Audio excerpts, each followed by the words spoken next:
This is a story about the stories we tell ourselves, the stories we live out in the world, and the space between those two. It's about how we love, how we lose, and how we recover, or not, through the stories we make up in our heads. I'm Robin Rice, and this is also my story. Chapter 12. Took you long enough.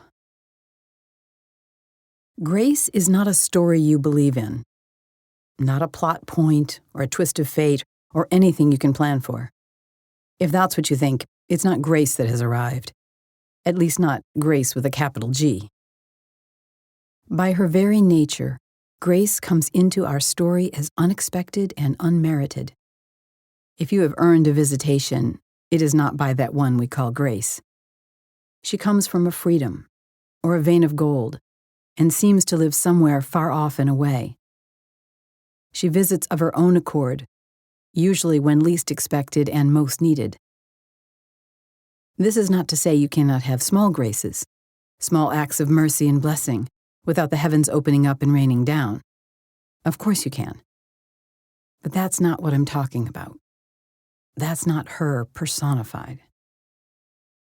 Some say grace is divine assistance. Some, a mercy, a pardon, a kindness, a blessing, sometimes a clemency. If grace were a story, she would be elegantly presented. Simple, beautiful, and true. For sure a mysterious one, save for that one moment when nothing but grace could do the job of mending and repairing, offering hope, or tipping our fates towards endurance and survival. You can give grace and ask for it, but by the time it's spoken of in these terms, it's not grace, it's something else. And if you try to manipulate her, poof, she is gone, ruined. Because she stands outside of karma and of cause and effect, she is uniquely poised to save the day. This as opposed to the knight in shining armor, who, however virtuous, is yet human. Grace herself seems to know exactly when to appear, and for this I say she is both wise and aware. Grace comes even to the ordinary life, but I have come to believe only in measure to what is needed. Without risk, without pain, without injury, where is there a need? An act of grace is something we will never forget, not so long as we live. To forget would be blasphemy. And we intuitively know that. To remember is to carry something whole within us. And isn't wholeness one of the greatest things we are after? Life itself pales by comparison to grace, which is exactly as it should be. And so grace is the rare upon rare, free pass miracle we storytellers are, and should be, afraid to use. We must wrestle with her inclusion at length. Is this the moment, the exact time when one so magnificent should enter? Or better to save her for another more important entrance? If we do decide to ask her to visit our story, we must be humble enough to use her sparingly.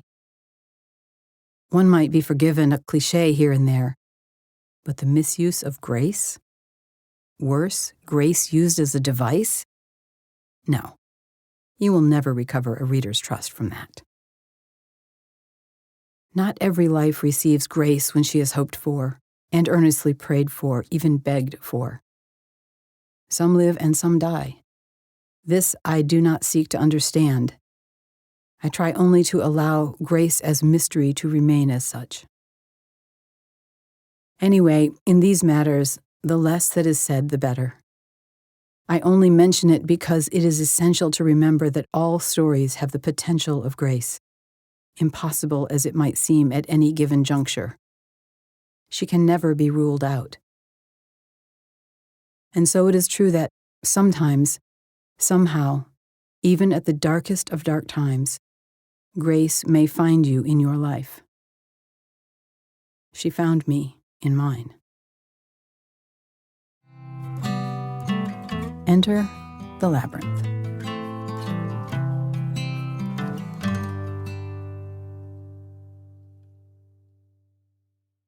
It was November 15th, 1997, a few months after leaving my husband and exactly 6 days before my 35th birthday. Though sunny for November, I could feel the chilly Thanksgiving season coming on. The kids were at their dad's, and I was finally beginning to enjoy the time alone, sad as it always was, for them and for me, to pack them up for another half week. That said, I'd been trying to figure out what to do with my time, and behind that, to figure out who I was now that I was no longer a wife and full-time mother. If I was honest with myself, as I tried to be, I had no idea. It was as if my life had fallen off a cliff and I still midair. I noticed a flyer on my desk for a workshop on how to learn to open our innate psychic abilities. Apparently, anyone could, which was news to me. If they could, why wouldn't they? And why didn't we talk about it? A woman I'd never heard of was going to be at a shop I didn't know existed. I couldn't even remember where the flyer came from or why I kept it. But there it was, sitting like an invitation, calling for my attention. I couldn't not see it. The 90-minute event started at 2:30 p.m., and was less than an hour's drive away. I looked at the flyer, put it down, then picked it up again. I don't know, maybe. I had nothing going on for the rest of the day or evening, but wasn't sure I was up to the return traffic that would start right at the same time as my drive back. Maybe I'll just settle in with a book? Side note, I cannot tell you how many times over the years I have thought, what if I hadn't gone? What if I had stayed home and read? I cannot imagine. I was curious about my psychic abilities, but not so sure it was a good thing to go poking around in that area of reality. I'd always pushed away anything that might explain why I knew what I knew and saw what I saw. I wasn't sure why. Well, there was the whole dead people talking to me thing. In my mind's eye, I could see the workshop filling up with not only people, but ghosts jockeying for position, attempting to get a word in. And I was going to go looking? I wasn't sure what else to expect, but if it wasn't a hoax, it probably was. Maybe it could explain some things. Boredom, or something else I cannot identify, got the best of me. I arrived to a room of maybe 18 or 20 people, mostly women, mostly older than me. They looked normal enough, though. Belruth Naperstack, the teacher, was a lovely silver-haired woman with an unusually silky voice and an elegant pastel pantsuit. Most of what she had said I already knew, though, oddly, I didn't know how I knew it, nor was I fully aware that I had known it until I heard it. It sort of felt like it just dropped in or came up or something like that. The most interesting part was learning, largely through the many vigorous nodding heads, that other people knew this stuff too. So maybe I wasn't quite so unique. That was interesting in and of itself. When Belruth began speaking about emotional vampires, my ears perked up. This I was curious about. I raised my hand. Yes, what is with that? People can just suck you dry. Her reply was offered casually, but with conviction. If they are sucking you dry, you are not connected to the source. I thought for a fraction of a second, maybe a fraction of a fraction, about not being connected to the source. Then suddenly, profoundly, instantaneously, miraculously, incredulously, impossibly, I was. I, if you could call me that, was connected to the source, with a capital S. I flew out of the top of my head, barely aware of the body I'd left sitting in the room. The conversation dispersed behind me, further and further away, as I climbed up and into the timelessness of time. Or was it up? Or out? Or in? I could not say then as I cannot say now. I can say that the moving was completely out of conscious control. Yet I felt no alarm. Rather, there was no I to feel alarm. The sense was of being perfectly at home. What is this? In a matter of seconds, The order of my reality shifted by a magnitude of 10,000 thousands. Anyone who has tried to explain what happened, and there are more than a few of us I have since learned, will fail. Must fail. There is no language for it. Rather, no capacity for the level of language it would require. It's like trying to tell someone exactly what happened the moment you fell in love, how it felt, how it shook you, how it changed you, how you and your life were never the same after. Only those who have also experienced falling in love will be able to make sense of what you're trying to say. The rest will try and only think they know. And so it is that even after over 25 years, I am still only partly capable of putting some of the bits and pieces of what happened at that moment into a narrative. But you must understand, I'm now giving you a glass of water filled with swirling dirt. At that moment, the glass was pure, still, clear. Mountain stream pristine, and more pristine than that, again, by orders of magnitude. As it was happening, I mentally heard myself say, to whom I do not know, as I saw no one, "Took you long enough. I can't believe you let me sleep for 35 years. What were you thinking?" I was genuinely irritated, as if I had been left to oversleep, Rip Van Winkle style, with someone else meant to wake me up. It seemed clear I would not have been able to wake myself up, that I had been dependent on this awakener. Immediately, I questioned myself, I being somewhere in the room. Who was I talking to and what was I talking about? I, again, if I was I at all anymore, was speaking with great familiarity, yet I had no idea to whom. If there was an answer, I don't recall, only that the journey kept moving, taking me further away from the Robin who was somehow still sitting upright back there on the chair. I flew past what appeared to be the stars of our Earth's galaxy, then further up or out or in, to a place beyond. The space around me seemed eons old, endlessly open, and of a richer dark than any sky I'd known, like the blackness of ink next to a complete and pure white. The space surrounding me was not space as I knew it before either, yet also not void of space. Peace-like emptiness made the silence a satiny, beautiful pleasure, like being struck by a profound truth, then feeling it reverberate and surround you. Altogether new and something I have always known, I thought. I traveled on, witnessing my life as I went. I felt every book I would write was being crafted for me, through me, including this one. Every creative project as yet uncreated was laid out for me to examine and somehow remember into being, like pieces of a puzzle coming together of their own accord. I saw the beautiful, soft, innocent faces of every child I would love. My sweet unborn grandchildren, the children of friends who would be special to me. Also, somehow, children in the spirit world who would never incarnate, but whom I knew and adored just the same. I felt everything I saw far more than I saw it. Within these feelings was a deeper sense of feeling, the experience of knowing that each and everything in my life was perfect, had always been perfect. All of it, not a single exclusion. It was the I know what I know, accompanied by a complete and whole yes, and true, and right without a wrong. As I watched, the hell I sensed to be my current life as Robin righted itself, like an off-center photo setting itself straight. The relief was immeasurable, at least until some smaller part of myself emerged to argue. Perfect? My life? Hardly.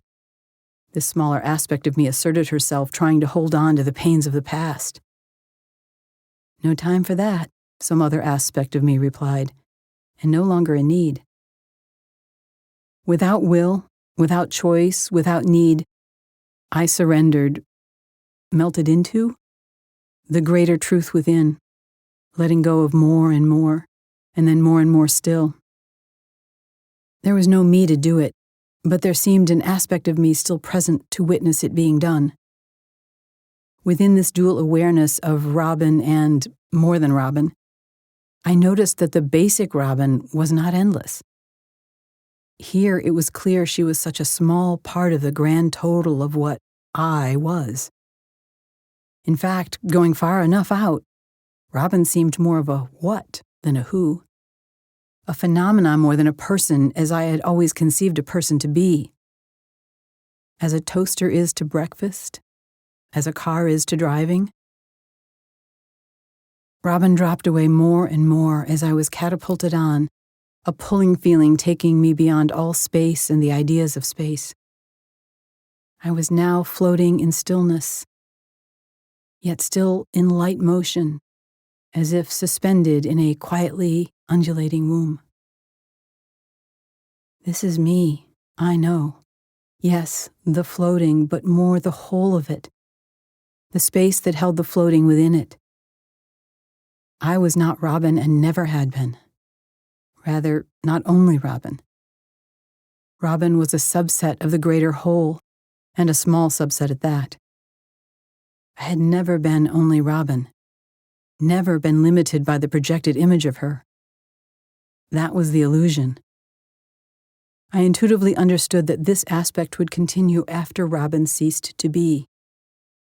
It could be no other way. I am this. All of this and more beyond that and beyond all beyonds, until beyond itself ceases to have any form or meaning. Within this being was pure creativity, an infinite non-space where all things happened and also never did happen. I did not have to ask about anything, as all uncertainties were completely answered. Like a belly full of birthday cake before the flour had met the eggs or the sugar, before the idea of a birthday celebration had been imagined, eons before candles were invented, let alone stuck in and blown out. All of it, all of everything, without past, present, or future. The only differentiators were subsets within subsets within subsets, for as far as eternity might go. At some point, I became sad at the awareness that there would be no way to explain all of this, even to my Robin self. But this sadness did not disturb me in the way sadness had back in my body. Sadness was simply another beautiful thing. Lovely, isn't she? Sadness, with all her story twists and turns. Sadness without tears, without a catching breath, without a body to feel its emptiness. I thought about whether I would even remember what I was experiencing, but then thought, why would I? There was no reason to capture anything because this, always was and would always be. Why take a mental picture of something with no yesterday or tomorrow to threaten it?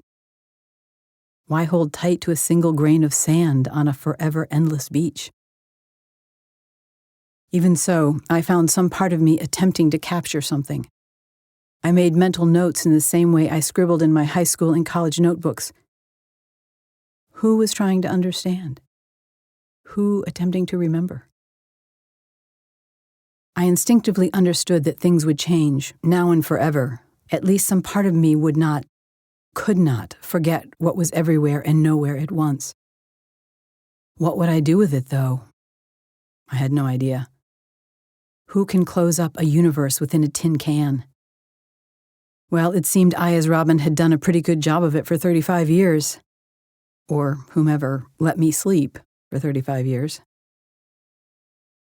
I felt a kind of laugh emerge at the absurdity, and with that, all the things, the images, the air I was breathing, disappeared entirely, revealing themselves as consisting of nothing but pure euphoria. No wonder we don't live in this reality all the time, I thought. Not only would it be exhausting and short-circuiting, there would be no reason to do anything, or gain anything, or reach for anything. No reason to be born or to die. So maybe that was the point. But immediately the thought confused me.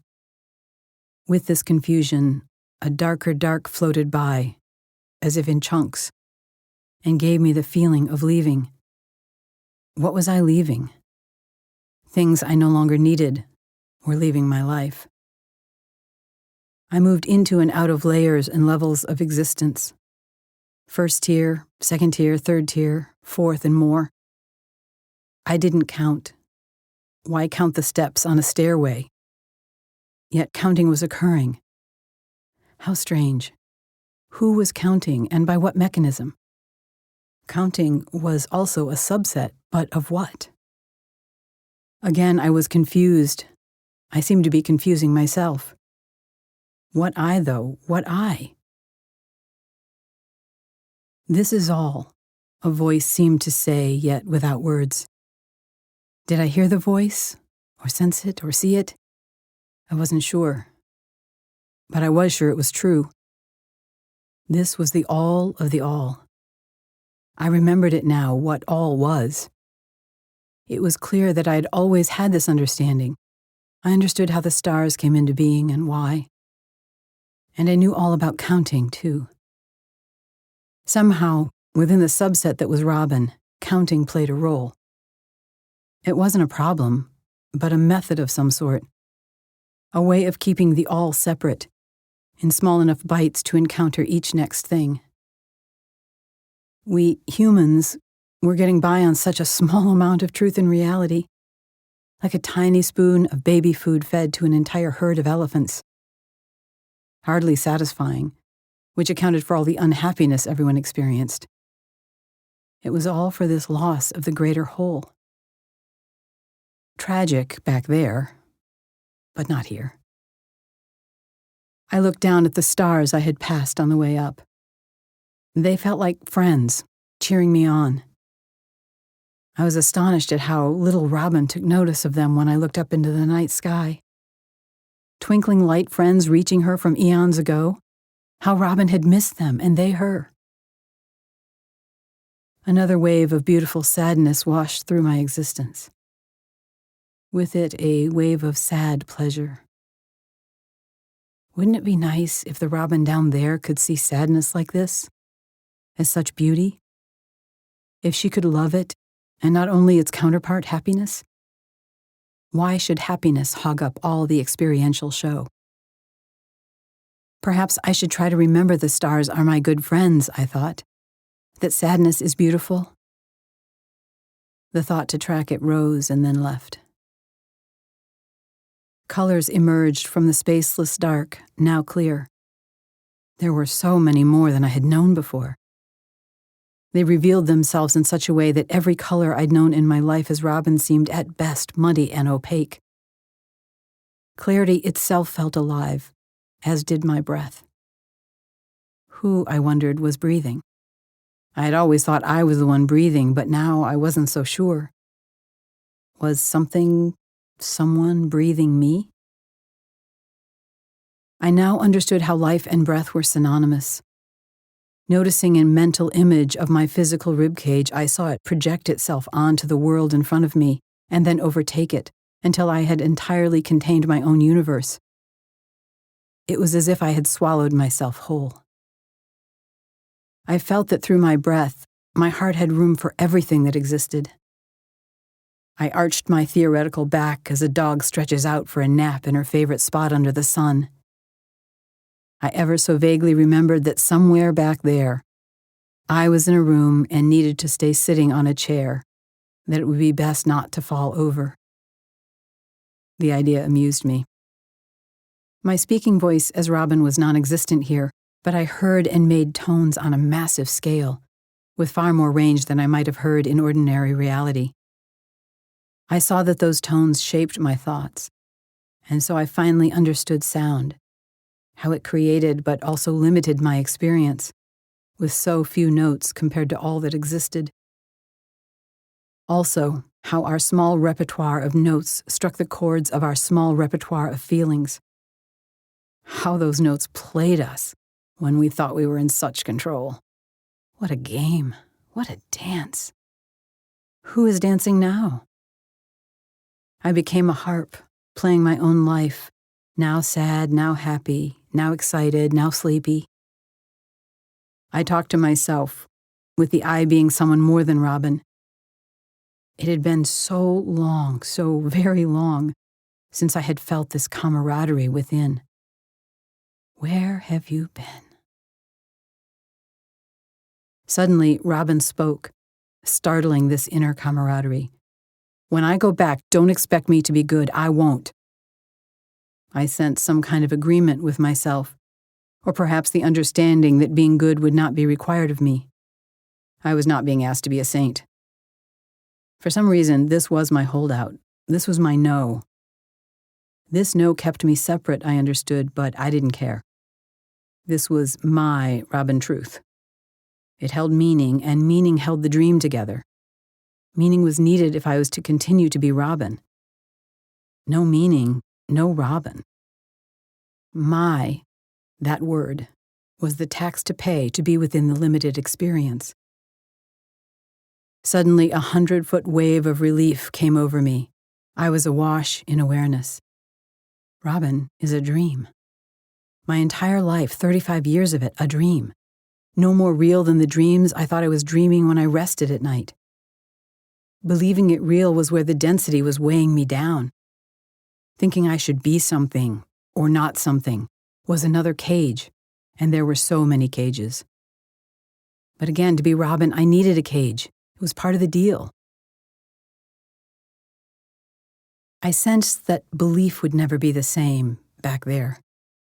Why would anyone need to believe in what simply is? The cage that was my rib cage was no longer locked. In fact, there had never been a lock on it, another illusion. I could need my cage form, my Robin body, and I could use it back there, but I sensed I would never again be convinced of its hard and fast reality. As I thought about my Robin body, I felt my awareness start the journey back. I knew my return would be as simple as watching a falling star, and so it was. Me, all of me, falling back into Robin as a cage, into the being of the one who was previously unaware of this greater more.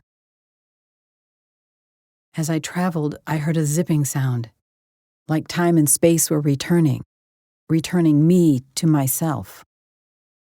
Tightening, I contemplated Robin, not a person with 5 senses and a strange bonus 6th sense, but a being of largesse with 1,000 senses more. Only a few of the available senses had a working faculty, at least so far.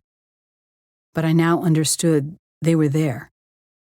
Now I would be able to seek them out, awaken them within the dreamer that I was.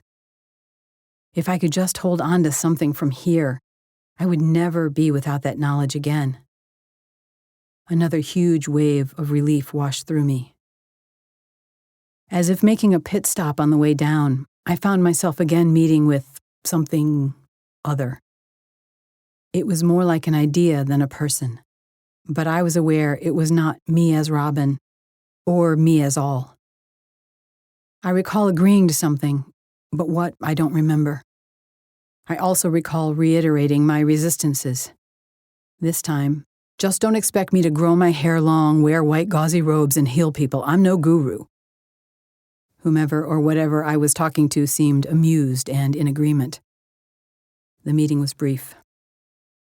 Floating back into my body, or rather into the awareness of it, I can only describe as waking from a dream. The full weight of my body was strikingly dense and cumbersome. I became aware of the room of people, and then Belruth talking. I looked around. No one seemed to have noticed that I'd gone. The class ended soon after my return, or maybe I was in and out of my awareness of it. So how long had I been gone? 5 minutes? 30? I had no way to know.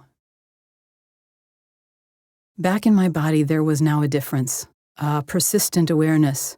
That other me was on continuous feed. A second self, complete with voice, brought the experience of living in 2 distinct inner aspects instead of one, like the tracks of 2 songs playing over top each other. To this day, that dual awareness has never left my consciousness. Always available, always right here. After class, I tried to ask Belle Ruth about what happened, but she had no idea what I was talking about. And to be fair, I may have been talking gibberish. She was polite, but clearly missed the enormity of what had happened. I drove home feeling light as air, astonished and incredulous that something like this experience existed, let alone that it might have happened to me. This was no mania, no mood swing, no fanciful daydream. This was other, wholly, completely other to anything I had ever known. At the same time, it was as familiar as anything had ever been. Wow. So life was nothing like what I thought it was. Not even close. The game had changed completely and, as I would eventually learn, irrevocably. I was deeply grateful to understand that the 5-sense world was not all there was. The relief of that was almost as enormous as the experience itself. That night, I saw colors in a new way. Blues, reds, yellows, but especially greens, all different. Vivid, clear, true. I noticed a sunset out of my back window for the first time. No kidding, sunsets had been happening out that window every night, and up to this night I'd missed every single one. It was nightfall, but I was aware I had awakened to a new light. Not only there, but wherever I went, everywhere. I went to bed a fundamentally different person than I had been that morning, in a fundamentally different and expanded reality than I had previously understood. Who would have thought? Who could have thought? What a grace I had been given. What a gift. A wonder beyond wonders. And it happened to me, whoever the hell that was. I laughed myself to sleep, unaware that I would spend the rest of my days trying to make sense of what actually happened at around 3 p.m. on November 15th, 1997.